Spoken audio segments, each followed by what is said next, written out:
Donc j'ai passé une commande chez Cocopelli pour des semences à semer au mois d'avril, au mois de mai. Donc c'est parti pour une vidéo. Qu'est-ce qu'on peut semer au mois d'avril? Après, il faut que je fasse un point des semences qu'on a encore depuis l'an dernier. On en a pas mal en fait. Là, c'est juste un appoint.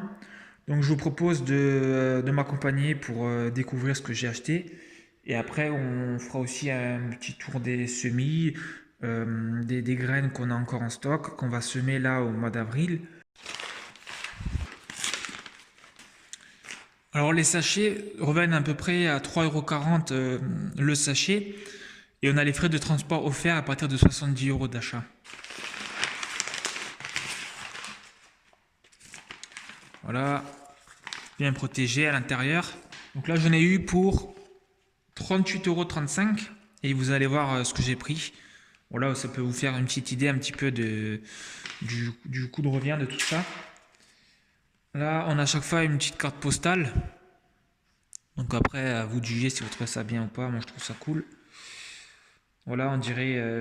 bon, je sais pas trop ce que c'est, mais... Rempotage de plan médicinal à Madagascar, projet mis en place par l'ONG Aromathérapie sans frontières Madagascar, soutenu en 2017 par la campagne Semences sans frontières. Voilà. Donc on a toujours un petit papier comme ça pour devenir membre, adhérent de Cocopelli. Bon, perso, j'ai pas envie de le faire. Mais voilà, juste pour vous indiquer qu'ils ont ça, qu'ils font ça en fait. En fait, je vous fais découvrir ce que j'ai commandé chez eux, mais c'est pas, je suis pas en train de vous dire si c'est le meilleur semencier en fait. Moi, j'en sais rien. Je sais juste que ça me plaît ce que j'achète chez eux. Ça me plaît aussi ce que j'achète de temps à autre chez Biogerm. Moi, c'est une vidéo que je vous fais plus pour vous montrer les plans en soi. Puis par l'occasion de parler un petit peu de Cocopelli, montrer un petit peu comment ils emballent les trucs et tout ça. Voilà. Donc on va commencer par le maïs doux. Maïs doux noir, le Black Mexican. Donc cette variété ancienne offre des épis constitués de 8 à 12 rangs de grains blancs en phase laiteuse puis noire à maturité. Donc en fait j'ai choisi cette variété parce que tout d'abord ça me plaît beaucoup d'avoir un petit peu de couleur dans l'assiette. Donc un maïs noir je trouve ça juste excellent. Et aussi car cette variété fait plusieurs épis par tige, hein, par plant en fait. Donc vous pouvez voir qu'on peut les semer de mars à juin. Et bon, du coup ça décale la récolte en fonction. Donc c'est des plants qui adorent vraiment le soleil, hein, et ils vont faire 1 mètre à 1,50 m. Donc moi j'ai pris 2 paquets. Ce que je vais faire en fait, je pense que je vais semer tout un paquet au mois d'avril. Et je vais attendre la Saint-Glace. Bon, je ne sais pas s'ils craignent le gel en fait. Mais si admettons à la Saint-Glace, il y en a qui crèvent ou je sais pas, pour une raison X, Y, ça marche pas, j'aurai encore un deuxième paquet sous la main. Donc, je vais continuer avec le maïs. Le maïs doux jaune, le True Gold. Alors j'ai pris cette variété parce que bon, c'est quelque chose de bien pour les yeux, d'après ce que j'ai lu. Donc cette variété offre des épis d'environ 20 cm de long au grain jaune. Ils contiennent beaucoup de zéaxanthine, l'un des principaux pigments protecteurs des yeux. Voilà, je trouve ça stylé. Et c'est pareil, ce maïs fait plusieurs épis par plant. Voilà, donc après je sais que le maïs il faut l'arroser beaucoup, mais je vais le mettre sur la partie de mon potager où il y a le plus d'eau en fait, où c'est le moins sec en été. Et puis on va aussi les arroser d'une manière abondante. Pareil, 2 paquets. Ensuite, c'est pas foufou ce que j'ai acheté, mais ça me fait kiffer. C'est du piment doux. En fait, c'est le chocolat.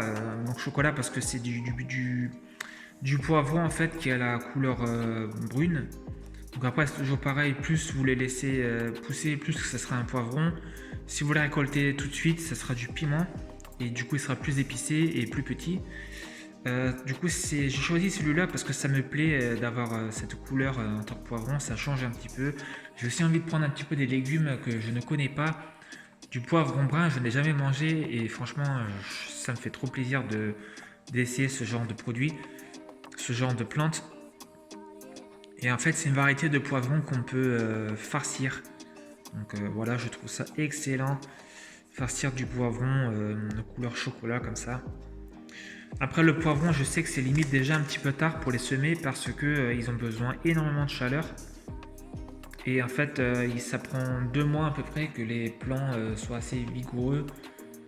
Bon, là, ils disent qu'on peut les semer jusqu'au mois de mai. De toute façon, en fait, moi, le seul conseil que j'ai à vous donner, c'est de ne vous poser peut-être pas trop de questions. Qu'est-ce qu'on peut semer, à quelle période? Le meilleur apprentissage, c'est d'essayer.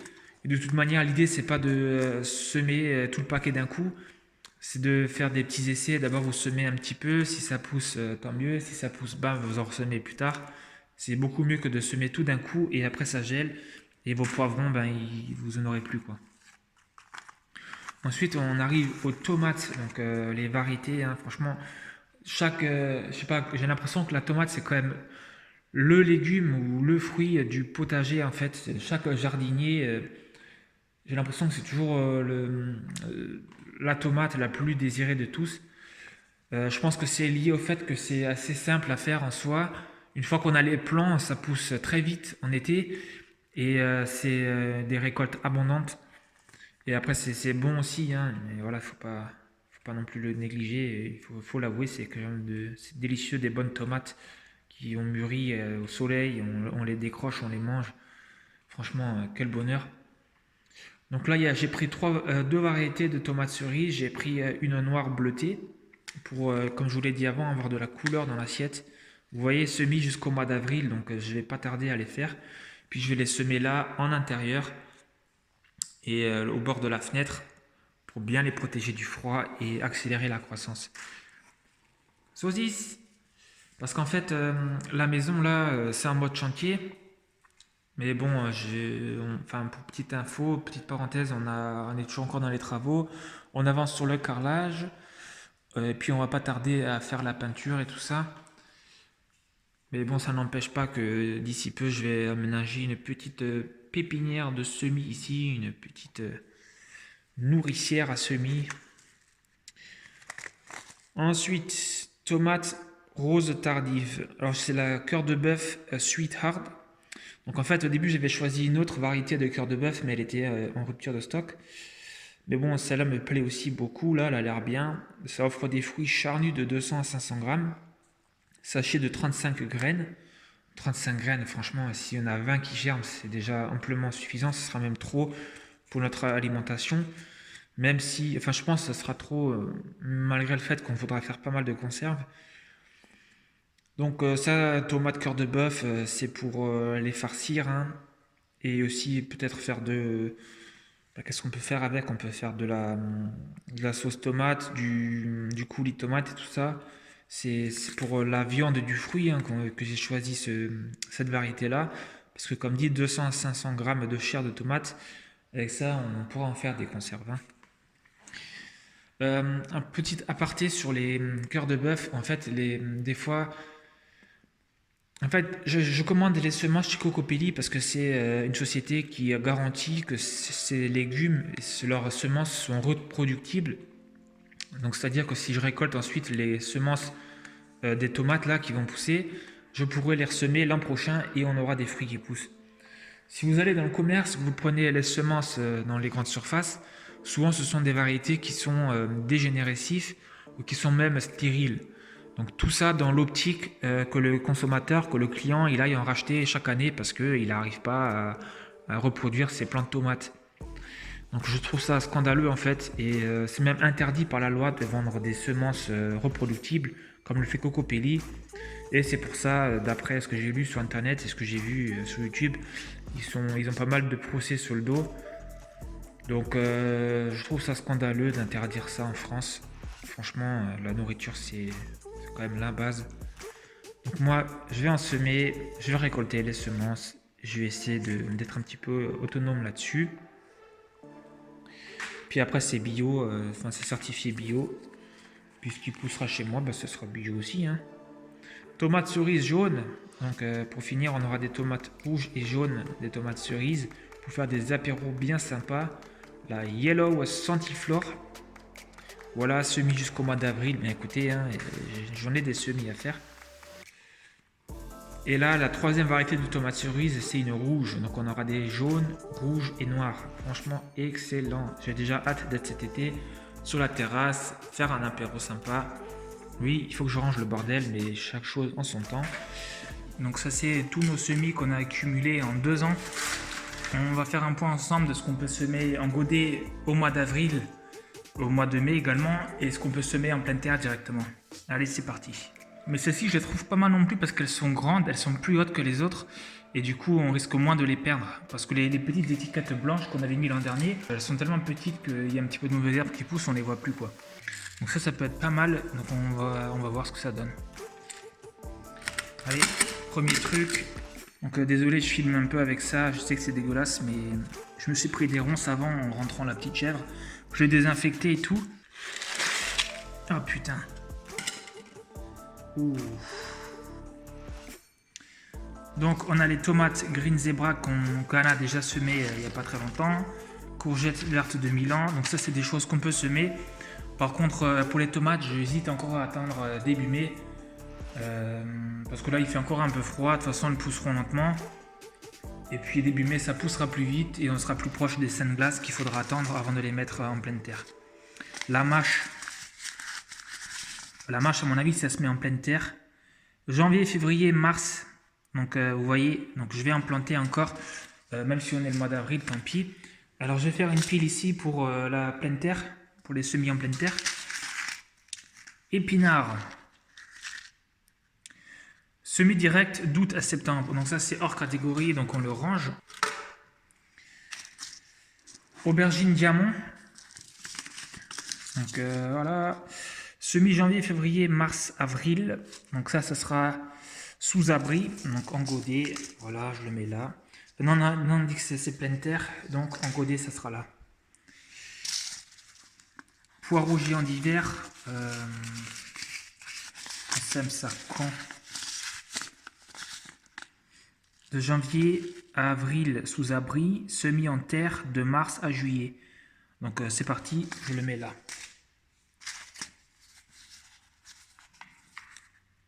Ça c'est la fleur médicinale, donc j'ai pas envie d'en planter maintenant. C'est celle qu'on nous avait offerte lors d'une commande chez Cocopelli. Le melon, test de germination 87%.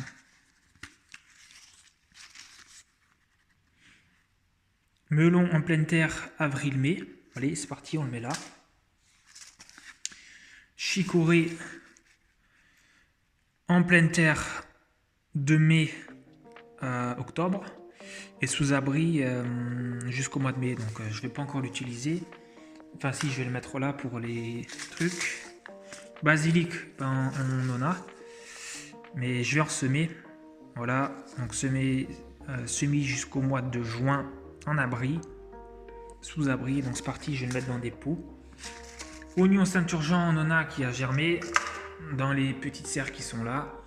Allez voir la dernière vidéo. La laitue romaine, tu vois, je t'avais dit Anna qu'on a encore de la laitue.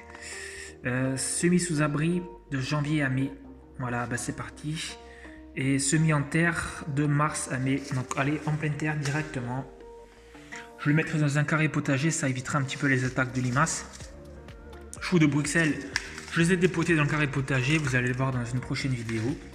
Betteraves de Shoga, on en a plein qui se sont, comment dire... En fait, les plants de betteraves qu'on avait, elles sont montées en graines et on a eu plein de betteraves qui se sont semées tout seuls. Du coup, je n'ai pas besoin d'en semer. La ciboule du Japon, c'est pareil, on en a qui a germé dans la serre, dans les mini-serres. Ça, c'est des haricots, je sais plus quoi. Bon, je vais les ramasser. Et après, on va passer au pot suivant.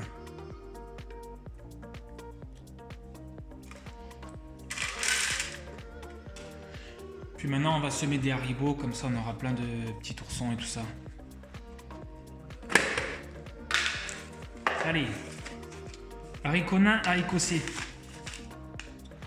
Semis en pleine terre jusqu'au mois de juillet. Là, c'est parti, on va en semer. Franchement, je suis vraiment chaud de faire des semis un peu de partout là parce qu'on a quand même 200 mètres carrés de potager. Épinard Matador, ben, j'ai un petit peu l'impression qu'on l'a vu avant déjà. Est-ce qu'on l'a en 2 fois? Semis en pleine terre de février à avril et ensuite d'août à octobre. Donc en pleine terre, c'est là-dessus. Panais, j'ai pas envie d'en semer, on en a encore dans le potager et puis ça pousse tellement lentement. Donc lui, je vais le rentrer après, je vais le remettre dans la boîte. Carottes en mélange arc-en-ciel. Donc on peut les mettre en pleine terre. Radis flamboyant, j'ai pas envie d'en planter pour le moment. Je suis pas non plus très fan de manger ça. Du riz. Est-ce que je vais me tenter cette année de faire du riz? Écoutez, on l'a acheté, donc pourquoi pas. Semis jusqu'au mois de mai. On va les mettre là où il y a le maïs, comme ça, ce sera des zones que j'arroserai beaucoup. Et le riz en profitera. Pastèque. Ça, on va attendre plus tard, on va attendre le mois de mai pour les mettre en pleine terre. Ce sont des plants qui poussent très très vite. Et au lieu de précipiter la chose, vaut mieux attendre et être sûr qu'on soit hors de danger par rapport à son glace. Les melons, bon ça par contre, je vais encore attendre un peu, même si je pourrais les mettre en pleine terre, parce qu'il faut d'abord que j'agence un petit peu le potager. Ça, ce sont des haricots rois des conserves, enfin, des pois rois des conserves que j'ai déjà semés près des fèves, où il y a la structure. Donc on fera un suivi des plants chaque mois. C'est tout pour cette boîte. Donc ça, qu'est-ce qu'il y a là-dedans? Ça c'est des tournesols que je suis pas très chaud de planter parce que je sais pas trop si c'est du F1 et tout, on nous l'a donné. Voilà.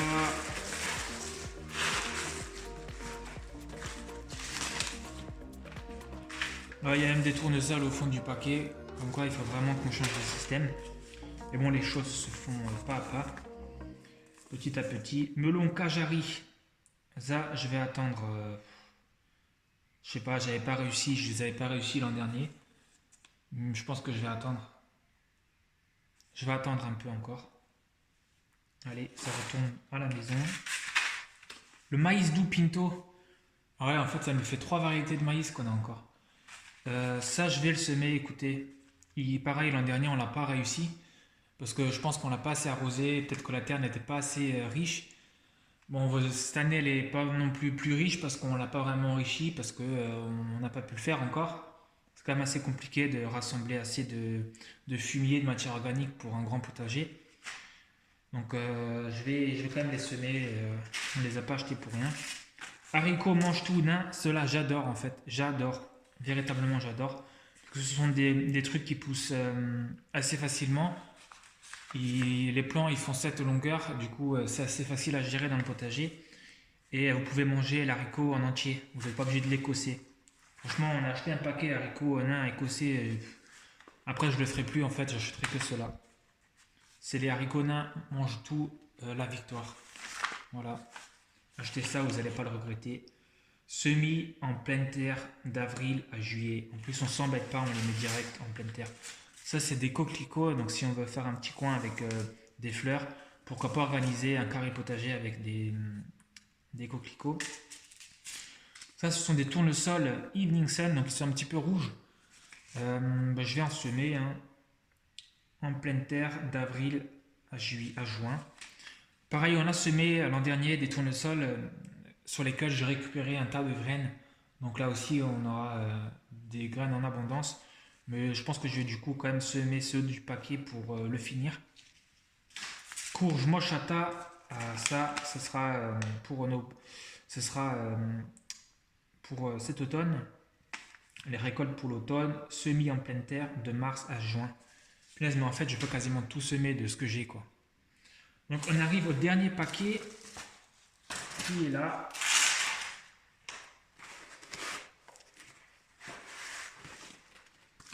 Donc là, on avait eu de la documentation avec Cocopelli.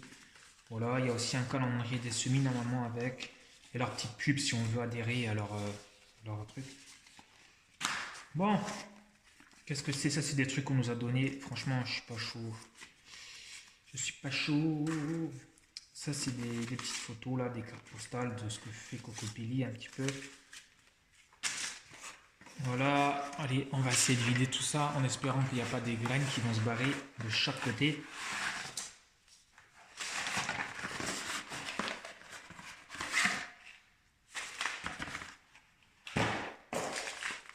Lentilles. On a essayé l'an dernier, c'était une catastrophe. Je ne réessayerai pas.